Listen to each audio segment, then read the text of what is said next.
It's a beautiful day to pick up the book. Just come on over and we'll have a look. Come read with me, won't you please? It's a wonderful day to come plant the seed. Come to the center and we'll have a read. And we won't charge you. It's free.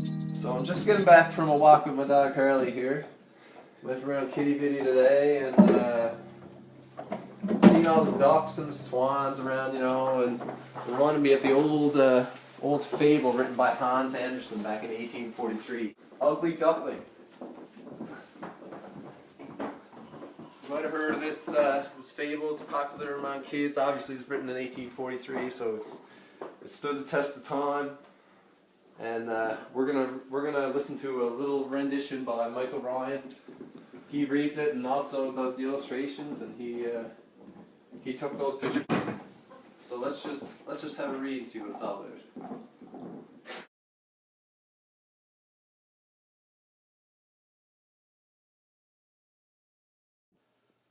Once upon a time, down on an old farm lived a duck family, where a mother duck had been sitting on a clutch of new eggs. One nice morning the eggs hatched and out popped 6 chirpy ducklings, but one egg was bigger than the rest, and it didn't hatch right away. Mother duck couldn't recall laying that 7th egg. How did it get there, she wondered. When the last egg finally hatched, a strange-looking duckling with gray feathers that should have been yellow gazed at the worried mother. "I can't understand how this ugly duckling can be one of mine," she said to herself. As the days went by, the poor ugly duckling became more and more unhappy. His brothers didn't want to play with him, he was so clumsy, and all the farmyard folks simply laughed at him. He felt sad and lonely, while Mother Duck did her best to console him. "Poor little ugly duckling," she would say, "why are you so different from the others?"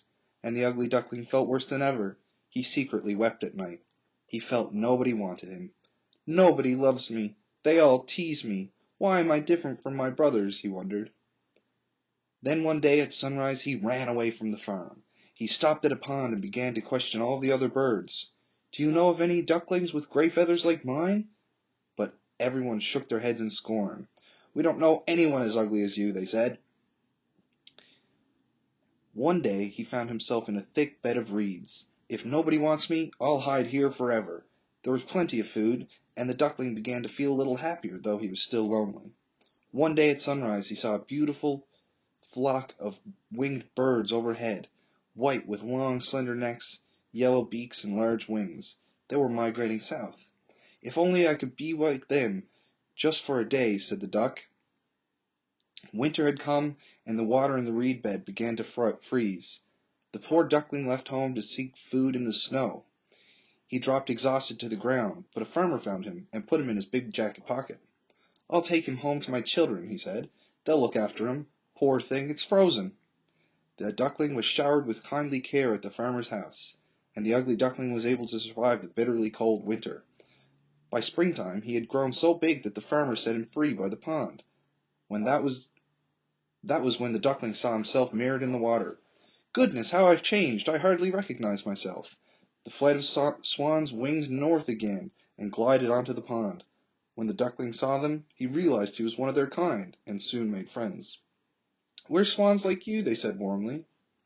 Now he swam majestically with his fellow swans. One day he heard children on the riverbank exclaim, "Look at that young swan. He's the finest of them all," and he almost burst with happiness.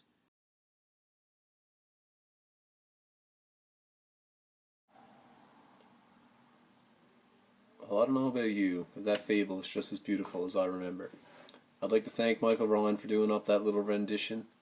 Sure seemed like a lot of work. I'd like to thank Harley for bringing me around to Kitty Bitty and reminding me to bring that fable into this week's episode.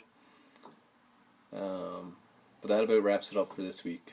So I guess we'll see you next time on the Education 3484 Readers Center.